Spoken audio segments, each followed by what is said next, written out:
Hello everyone, আসসালামু আলাইকুম। কি অবস্থা সবার? সবাই কেমন আছেন? তো চলুন আজকে আপনাদের সাথে আমি আইসক্রিম বানানোর একটা ভিডিও শেয়ার করি। তো আজকে আমি বানাবো হচ্ছে সেমাই কুলফি।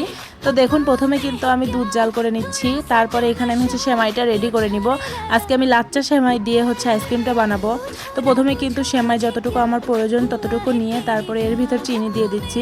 চিনি সুন্দর করে দিয়ে আমি মাখিয়ে রেখে দেবো, একদম অনেক ভালো করে মাখাতে হবে যাতে সেমাইগুলো একদম চিনির সাথে মিশে যায়। তো ফাইনালি কিন্তু হয়ে গেছে। এদিকে দেখুন আমার দুধটাও কিন্তু বলক উঠে গেছে। তো তাই আমি দুধে চিনি দিয়ে দিলাম। এখন হচ্ছে দুধটা একদম লাল লাল করে নেব। তো ফাইনালি কিন্তু দেখুন আমার দুধটাও হয়ে আসছে।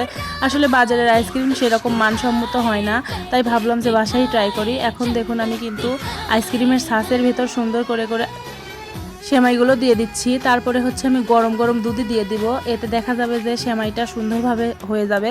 তো এখন আমি আইসক্রিমের কাঠিগুলো দিয়ে সুন্দর করে দিয়ে দিচ্ছি আইসক্রিমের ছাঁচের ভেতরে। এখন কিন্তু ফ্রিজে রাখার পালা। আমার তো তরই হচ্ছে না যে কখন হবে আর কখন খাবো। তো দেখুন ফাইনালি কিন্তু আমি সবগুলো একদম অনেক ভালোভাবে সেট করে দিছি। এখন আমি ফ্রিজে নিয়ে যাই রেখে দেবো। তো দেখুন ফ্রিজেও কিন্তু রেখে দিছি। আর হচ্ছে এখন ওয়েট করতে হবে 5 ঘন্টা। তো দেখুন আমি চলে আসছি, কিন্তু আইসক্রিমগুলো কি অবস্থা, কেমন হয়েছে দেখতে। তো দেখুন আমার আইসক্রিম খুলতেই পারতেছি না, তাই একটু পানিতে 5 মিনিট ভিজিয়ে রাখছিলাম, বেশি টানাটানি করলে আবার নষ্ট হয়ে যায়।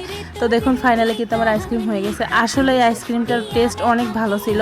তো আপনারাও চাইলে এইভাবে বাসায় আপনাদের বাচ্চাদেরকে বানিয়ে দিতে পারেন, একদম টেস্টি টেস্টি মানসম্পন্ন আইসক্রিম। আসসালামু আলাইকুম।